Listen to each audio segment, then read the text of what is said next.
People have been asking for a cheaper Pro MacBook with the newer design since the release of the 14-inch M1 Pro and Max MacBook Pros.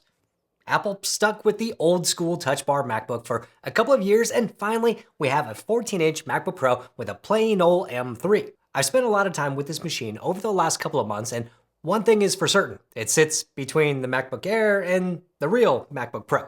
So, is it worth it? And the first thing I want to talk about is the form factor, and you know what these computers look like, right? They're flattened off pieces of aluminum with rounded corners, and they look like most Apple devices from the last few years. There's ports on the sides, there's a big trackpad and a black keyboard and bezel, and I don't think there's anything I dislike about this design. The 14-inch MacBook Pro is not the most compact laptop out there, but it isn't bad.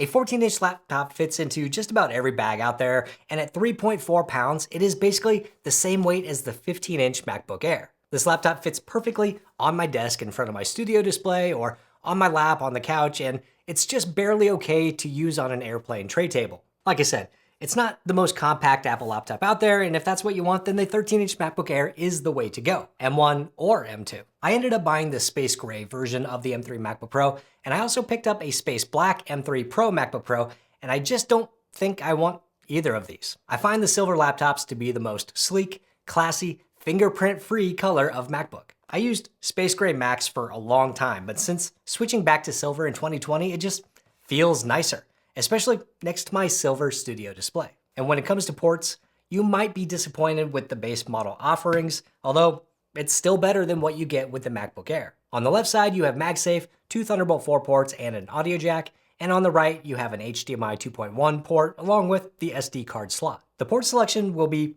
fine for many of you, and it's fine for me since I usually use a dock with mine. The issue I have is just not having a port on this side of the machine.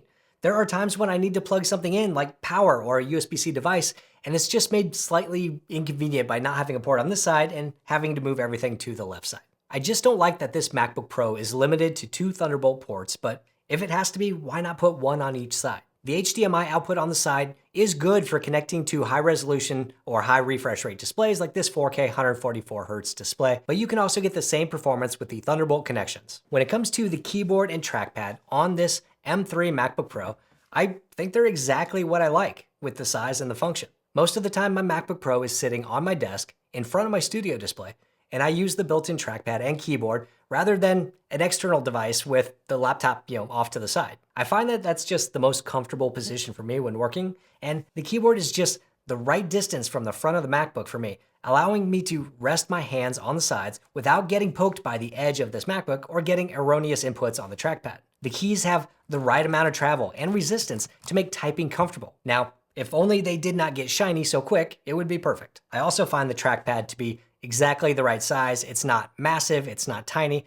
There's plenty of room for gestures, for dragging things across the screen, scrolling, or whatever. And if you look to the sides of the keyboard, you get actual speaker grills rather than trying to force sound through the back of the keyboard or out the vents somehow. And the sound of the M3 MacBook Pro is really good. The high fidelity sound of this M3 MacBook Pro comes from 2 tweeters and a pair of force canceling woofers that make watching movies, listening to music, podcasts, editing videos, whatever, all just sound great. I find the speakers in this MacBook Pro to be wide-ranging and full with enough volume for most situations that you would use built-in speakers for. But where the MacBook really excels against something like the MacBook Air is the awesome display. The 14.2-inch mini LED display is just awesome. For regular use, it can be super bright with 600 nits, and you can use this thing just about anywhere but in direct sunlight. The ProMotion features make everything look smoother as you scroll around the web or slide between spaces, but what really wows me every time I use it is the HDR. This thing will output up to 1600 nits for HDR content, which just makes the right movies pop. I don't spend a ton of time watching full-length movies on a laptop, but the few times that I have, like in hotel rooms, this thing just blows my mind. I also experimented with creating a couple of HDR videos recently, and of course, I wouldn't have been able to do that without an HDR display, so that was pretty cool. When it comes to battery life on this M3 MacBook Pro, it's been pretty good for me.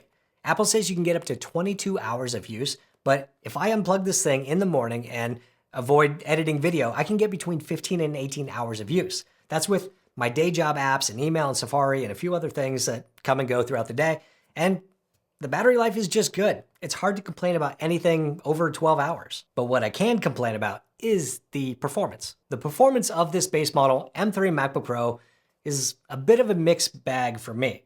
On paper, in generic benchmarks, the M3 chips are a solid upgrade over the base M2 chips. When comparing against the M2, when both chips have an 8-core CPU, a 10-core GPU, and 8GB of unified memory, the M3 scored 3,075 for single core and 11,889 in multi-core in Geekbench 6, which is about an 18% and 21% difference, respectively. With graphics, I found the M3 had a 10% increase over the M2 when comparing it with GFX Bench 4K Aztec Ruins. The new M3 GPUs also have hardware ray tracing inside, which should make some games out there look better, but you're just not going to find many games at all outside of the Mac App Store, and I really just want to play a modern Call of Duty on Mac. I mean, come on, dang it. In all of my use of the M2-based MacBook Airs, I have a pretty smooth experience for all my regular non-editing computing. But something just feels a little bit off with this M3 MacBook Pro, and I guarantee you that part of the issue is limited to the amount of memory. And I'm just gonna say it, applications and operating systems like memory. They don't wanna fake it or swap, they just want real, honest, physical RAM so that they can run smoothly. And I don't care how fast the unified memory is or how fast the computer can swap to a relatively fast SSD, those are bottlenecks. They are not as fast as real physical RAM. Just sitting here and typing on the M3 MacBook Pro with a dozen Safari tabs open and notes and email, I'm getting over a gigabyte a swap, and you can just see the pressure building. When I'm researching for this channel or working remotely on servers and services for my regular day job, I can feel this computer slightly hesitate now and then.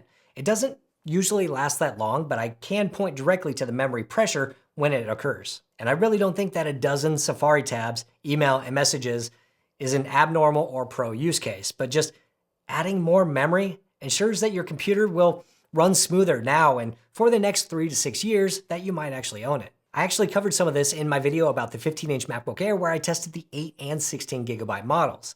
The same issues applied there. It may actually be worse here because I have another issue that has not been resolved yet, and that is I can't reliably export my videos in Final Cut Pro. 90% plus of my video export tests fail, all at different times. But what happens is the memory usage spikes during the export, and then the failure happens. Someone from Apple was kind enough to reach out to me, and I provided them with all the information and even my project files, but there's still no fix yet.